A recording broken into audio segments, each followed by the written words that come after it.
নমস্কার, আমি ডক্টর বোধিসত্ত্ব খান চলে এসেছি সহজ শেয়ার বাজারের আরেকটি নতুন এপিসোড নিয়ে। প্রিয় বন্ধুরা, আশা করি সবাই ভালো আছেন এবং সুস্থ আছেন। আজকের বাজারটা দেখলেন কি? একবারের জন্য মনে হয়েছিল কি যে বাজার যে সকালের দিকে বা দুপুর অবধি উত্থান দেখছিল সেটা সঙ্গত। অধিকাংশ বিনিয়োগকারী বা ট্রেডাররা আমার সঙ্গে সহমত হবেন যে আজকের দিনে প্রাথমিকভাবে যে উত্থানটা এসছিল সেটা আশায়, কিন্তু দিনের শেষে সেই আশা মিলিয়ে গিয়েছে। একসঙ্গে একাধিক কারণ রয়েছে যার ফলে বিনিয়োগকারী বা ট্রেডারদের মধ্যে এই শঙ্কা উপস্থিত হয়েছে যে ভারতীয় শেয়ার বাজার ভালো অবস্থার মধ্যে দিয়ে নেই বা ভালো অবস্থার মধ্যে দিয়ে যেতে পারছে না, বা ভবিষ্যৎ সেটা নিয়েও একটা বড় প্রশ্নচিহ্ন উঠে গিয়েছে। অনেকগুলো ফ্যাক্টরস কাজ করছে। আপনাদের একান্তভাবে অনুরোধ করব ভিডিওটি শেষ পর্যন্ত শোনার চেষ্টা করবেন। প্রথম যে ফ্যাক্টর আজকের ভারতের শেয়ার বাজারকে মরমে মেরে দিয়েছে সেটা হচ্ছে ক্রুড অয়েল এবং ব্রেন্ট ক্রুডের দাম। এই দাম চললে একের পর এক অর্থনীতি প্র্যাকটিক্যালি রিসেশনে চলে যেতে বাধ্য। আজকের আলোচনা করব যে এক্স্যাক্টলি কোন দেশগুলো ইতিমধ্যেই দারুণ বিপদের ঘন্টা বাজিয়ে দিয়েছে, এবং তার সঙ্গে এটা আলোচনা করব যে ভারতীয় অর্থনীতি কিভাবে একই সঙ্গে লড়াই করে চলেছে, রেজিলিয়েন্স দেখিয়ে চলেছে, কিন্তু এই সমস্যার সমাধান না হলে ভারতের অর্থনীতি বাঁচা খুব মুশকিল হয়ে যাবে, সেটাও আমাদের অ্যাকসেপ্ট করে নিতে হবে। আজকের ক্রুড অয়েল $104.61 প্রতি ব্যারেল ট্রেড করছিল 3.4% উত্থান নিয়ে। ব্রেন্ট ক্রুড $108.51 প্রতি ব্যারেল ট্রেড করছিল 2.64% উত্থান নিয়ে। এছাড়া যদি সোনার দাম আন্তর্জাতিক বাজারে দেখেন 2% বেশি নেমে গিয়েছে, রুপোর দাম 6% বেশি নেমে গেছে, কপারের দাম 4% বেশি নেমে গেছে, যেটা সম্পূর্ণভাবে রিফ্লেক্টেড হয়েছে আজকে মেটাল ইন্ডেক্সে। সেখানে প্রায় 1.73% পতন চলে এসেছে। এর মধ্যে হিন্দুস্তান জিঙ্ক সেটা প্রায় 4.5% বেশি পতন দেখিয়ে ফেলেছে। যত আন্তর্জাতিক বাজারে precious metals, semi precious metals, base মেটালসের দাম কমবে, তত তার প্রভাব কিন্তু ভারতের বাজারে বিশেষ করে মেটাল সেক্টরের অন্তর্গত বিভিন্ন কোম্পানিগুলোর উপর পড়তে থাকে, এবং সেটা আজকের দিনেও ব্যতিক্রম হয়নি। নিফটি এবং সেন্সেক্স এখনো অবধি যে 23,600 উপর নিফটি ট্রেড করছে, এটাই আশ্চর্যের কথা। সেন্সেক্স 75,237 কাছে ট্রেড করছে, এটাও আশ্চর্যের ব্যাপার। একদম সত্যি কথা আমাদের বুঝে নিতে হবে, যদি ডোমেস্টিক ইনস্টিটিউশনাল ইনভেস্টার্সরা 2026-এ লাগাতার বিনিয়োগ করে না যেতেন, তাহলে এতদিনে আমাদের ভারতীয় শেয়ার বাজারে ধস নামতো। এইবার প্রশ্নটা হচ্ছে যে কি কারণে ভারতের শেয়ার বাজারে এত সমস্যা দেখা দিচ্ছে, তার অধিকাংশ কারণগুলো আজকের আমি একটু আলোচনা করার চেষ্টা করি। দেখুন, টাকা আজকের সর্বনিম্ন জায়গায় পৌঁছে গিয়েছে। লাস্ট যেটা ট্রেড করছিল, অর্থাৎ সেই জায়গাটা দেখলে বোঝা যাবে যে 96.12 টাকা প্রতি ডলার ট্রেড করছিল, অর্থাৎ টাকা সাংঘাতিকভাবে দুর্বল হয়ে গিয়েছে এবং ডলার ক্রমাগত শক্তিশালী হয়ে উঠছে। এর কারণ কি? কারণ তো প্রভূত রয়েছে। এর মধ্যে অন্যতম কারণ ফরেন ইনস্টিটিউশনাল ইনভেস্টার্সরা তারা যেভাবে ক্রমাগত বিক্রি বাটা করে চলেছেন, সেইটা কোনোভাবেই থামানো যাচ্ছে না। সেই যে 2024 থেকে তারা বিক্রি শুরু করেছেন সেপ্টেম্বর মাস থেকে, সেটা এখনো অব্যাহত রয়েছে কেবলমাত্র মে মাসে। কিন্তু আপনারা যদি খেয়াল করে দেখেন, ফরেন ইনস্টিটিউশনাল ইনভেস্টার্সরা 26,000 কোটি টাকার বেশি শেয়ার বিক্রি করে দিয়ে চলে গেছেন। তাহলে একদিকে টাকার এহেন দুর্বলতা, অন্যদিকে তেল ফুটছে বললে কম বলা হয়, সমস্ত অর্থনীতিগুলো একের পর এক ধসে যাবার উপক্রম হয়েছে। 3 নম্বর, আজকে ইউরোপীয় মার্কেটস দেখেছেন, ক্যাগ ড্যাক ফুটসি প্রায় 1%-এর উপর পতন প্রত্যেকটা। এশীয় বাজারগুলোতে পতন চলে এসেছে। এছাড়া যে ফ্যাক্টরটা আমরা এতদিন আশঙ্কা করছিলাম, প্রত্যেকটা এপিসোডেই বলছিলাম যে ভারত সরকার তারা পেট্রোল ডিজেলের দাম না বাড়িয়ে তারা জনগণকে বাঁচাবার চেষ্টা করে যাচ্ছিলেন, কিন্তু এখন ভারত সরকার বুঝতে পেরেছেন এটা প্র্যাকটিক্যালি অসম্ভব এবং ইমপ্র্যাকটিক্যালও বটে। তার কারণ যদি ভারত সরকার পেট্রোল এবং ডিজেলের দাম না বাড়াতেন তাহলে ইনভেরিয়েবলি আমাদের ফরেক্স রিজার্ভস একেবারে ধসে যেত বলা যেতে পারে। ফরেক্স রিজার্ভস অর্থাৎ যেখানে বিভিন্ন বিদেশি মুদ্রা রয়েছে, বিশেষ করে ডলার, এবং যত আন্তর্জাতিক বাজারে তেলের দাম বেড়ে চলবে, যত ডলার টাকার তুলনায় শক্তিশালী হয়ে উঠবে এবং তেলের ডিমান্ড এবং গ্যাসের ডিমান্ড যত বৃদ্ধি পাবে তত কিন্তু আমাদের ফরেক্স রিজার্ভ আস্তে আস্তে আস্তে আস্তে কমতে থাকবে। এবং যদি আমাদের ফরেক্স রিজার্ভস কমে যায় সিগনিফিকেন্টলি, সেক্ষেত্রে আন্তর্জাতিক ব্যাংকগুলোর কাছ থেকে ভারতবর্ষ যে লোন পেয়ে থাকে সেই লোনের পরিমাণ সাংঘাতিকভাবে কমে যাবে। এবং খেয়াল করে দেখুন যে ভারত সরকার কেবলমাত্র ট্যাক্স, ডিরেক্ট ট্যাক্স বা ইনডিরেক্ট ট্যাক্সের মাধ্যমেই জনগণের কাছ থেকে টাকা সংগ্রহ করে বিভিন্ন সোশ্যাল ওয়েলফেয়ার স্কিমস চালান এমনটি নয়, তার সঙ্গে বিভিন্ন ইনফ্রাস্ট্রাকচারাল ডেভেলপমেন্টও তারা চালিয়ে থাকেন।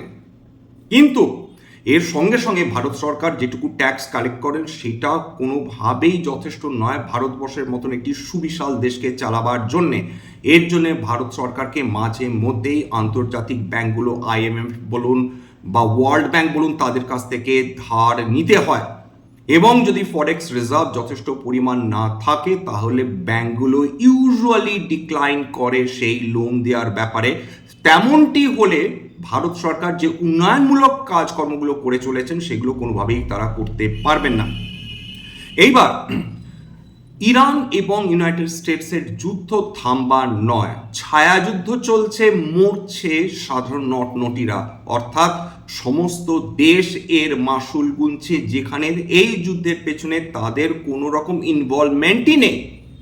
এবং আমাদের মাননীয় প্রধানমন্ত্রী যে কারণে ইটালির মতন দেশে বা ইউনাইটেড আরব এমিরেটসের মতন দেশে তিনি ছুটে যাচ্ছেন, তার কারণটাই হচ্ছে যে করেই হোক আমাদের যাতে এনার্জি সিকিউরিটি বজায় থাকে, সেটা ঠিকঠাক যাতে থাকে, সেটা কোনোভাবে মেনটেন করা যদি সম্ভব হয়, সেই কারণে কিন্তু এই ভদ্রলোক বিশ্বের চারিদিকে ছুটে বেড়াচ্ছেন।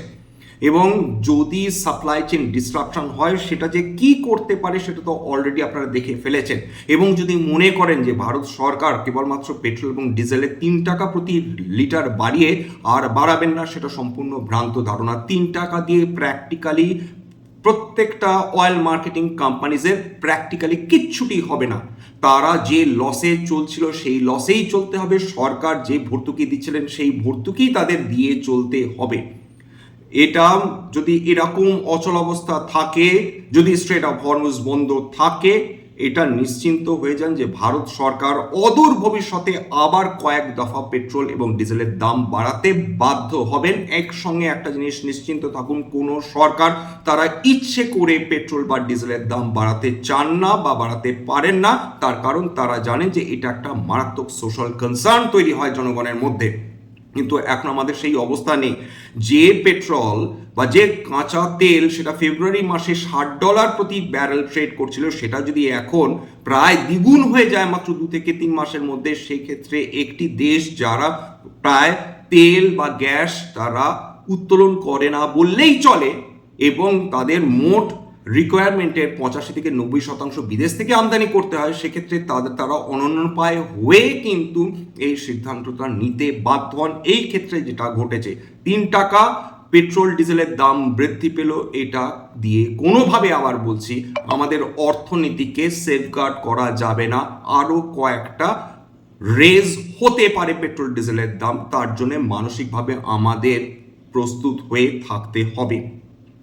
এইবার চলে আসছে শেয়ার মার্কেটের কথা। দেখুন, শেয়ার মার্কেটে আপনারা বিগত কয়েকদিন ধরে খেয়াল করে দেখছেন, বিশেষ করে এপ্রিল মাস থেকে এই যে আর্নিং সিজন শুরু হয়ে গেল, ত্রৈমাসিক ফলাফল প্রকাশ করা শুরু হয়ে গেল, একটা জিনিসের দারুণ মেল রয়েছে। সেটা ক্যাপিটাল গুডস বলুন, কনজিউমার ডিউরেবলস বলুন, ইলেকট্রনিক্স বলুন, সেমিকন্ডাক্টরস বলুন, ডিফেন্স বলুন, এই সমস্ত সেক্টরের অন্তর্গত এমন কোম্পানিগুলোতে ধস নেমেছে যে কোম্পানিগুলোর প্রতি মানুষের এক্সপেকটেশন সবচেয়ে বেশি ছিল এবং যে কোম্পানিগুলোর স্টকস অত্যন্ত চড়া দামে ট্রেড করছিল ভারতীয় শেয়ার বাজারে, সেই স্টকসগুলোতেই সবচেয়ে বেশি কারেকশন চলছে। আর্টিফিশিয়াল ইন্টেলিজেন্স রিলেটেড কোম্পানি, সেই কোম্পানির স্টকে কারেকশন চলছে। তার কারণ এইগুলো কিন্তু অত্যন্ত হাইলি প্রাইসড স্টকস, চড়া দামে ট্রেড করছে, এই প্রাইস টু বুক অত্যন্ত হাই। এবং যদি খেয়াল করে দেখুন প্রাইস আর্নিংস গ্রোথ রেশিও, কোনোটার তো 2-এর উপর ট্রেড করছে, কোনোটা 4-এর উপর ট্রেড করছে। সুতরাং একটি কোম্পানি, সেমিকন্ডাক্টর কোম্পানি, তার মোট মার্কেট ক্যাপিটালাইজেশনের যদি 4/1 মাত্র 2 দিনের মধ্যে উবে যায়, তাহলে কিন্তু বিনিয়োগকারীদের দোষ দেওয়া যায় না। এছাড়া ক্যাশ ফ্লো কনসার্ন কিন্তু একটা কোম্পানির জন্য মারাত্মক কনসার্ন, অর্থাৎ প্রি পজিটিভ ক্যাশ ফ্লো যে কোম্পানি জেনারেট করতে পারে না, সেই কোম্পানিগুলো সম্বন্ধে ক্রেডিট রেটিং এজেন্সিসগুলো ইউজুয়ালি কিন্তু একটু শঙ্কা প্রকাশ করে থাকে। এই ক্ষেত্রেও কিন্তু বিভিন্ন স্টকস যাদের ফ্রি পজিটিভ ক্যাশ ফ্লো নেই, তাদের সম্বন্ধে কিন্তু এই ক্রেডিট রেটিং এজেন্সিসগুলো বা বিশেষজ্ঞরা তারা কনসার্ন রেজ করে চলেছেন। সুতরাং বাঙালি বিনিয়োগকারীদের এটা মাথায় রাখতে হবে যে কোম্পানিগুলো মারাত্মক ভালো হতে পারে, কিন্তু কোন দামে কিনছেন সেটাও খুব গুরুত্বপূর্ণ হয়ে যায়। একটা চড়া দামের শেয়ার কিনে যদি কোনো মানুষ মনে করেন যে তিনি ওয়েলথ ক্রিয়েশন করতে পারবেন, তাহলে কিন্তু তিনি ভুল ভাবছেন। সুতরাং সাবধান থাকুন, কোনো চড়া দামের স্টকে ইনভেস্ট করতে যাবেন না উত্তেজনার বশে। প্রাইস আর্নিংস গ্রোথ দেখুন, প্রাইস টু বুক ভ্যালু দেখুন, trailing 12 months price two earnings দেখুন, এবং অবশ্যই কোম্পানি ইন্ট্রিনসিক ভ্যালু দেখুন, এবং বুঝতে পারবেন যে এই কোম্পানিগুলো যেগুলো প্রত্যাশার তুলনায় ভালো রেজাল্ট করতে পারেনি, অথচ দারুণ প্রত্যাশা ছিল এই ধরনের কোম্পানির প্রতি বিনিয়োগকারীদের, সেইখানে কিন্তু কোনোটা 10%, কোনোটা 20% খুব সহজেই কারেকশন চলে এসছে। এবং এরকম যদি কন্ডিশন চলতে থাকে, বর্তমানে যা চলছে, যে অচল অবস্থা চলছে, যে পলিটিক্যাল টেনশন চলছে, যে অর্থনৈতিক দুরবস্থা চলছে গোটা বিশ্বজুড়ে, সেক্ষেত্রে এই স্টকসগুলোতে যদি আরও কারেকশন আসে, সেক্ষেত্রে অবাক হওয়ার মতন কিন্তু কোনো ব্যাপার থাকবে না। এইবার আসল কথায় চলে আসি। পেট্রোল ডিজেলের দাম তো বৃদ্ধি পেল ডেফিনেটলি, এর প্রভাব আন্দাজ করতে পারছেন কি হবে? প্রাথমিকভাবে 3 টাকা বৃদ্ধি করে হয়তো মারাত্মক কোনো প্রভাব পড়বে না, কিন্তু যদি গভর্নমেন্ট বা রিজার্ভ ব্যাংক অফ ইন্ডিয়া তারা সিদ্ধান্ত নেন, অর্থাৎ গভর্নমেন্ট যদি সিদ্ধান্ত নেন যে তারা পেট্রোল ডিজেলের দাম ভবিষ্যতেও বৃদ্ধি করবেন, তাহলে নিশ্চিন্ত থাকুন যে সরাসরি তেল ব্যবহার করে যে সেক্টরসগুলো, তাদের উপর প্রথম প্রভাব পড়বে, অর্থাৎ auto sector, paints sector, tyre sector, এরা প্রথমেই প্রভাবিত হবে।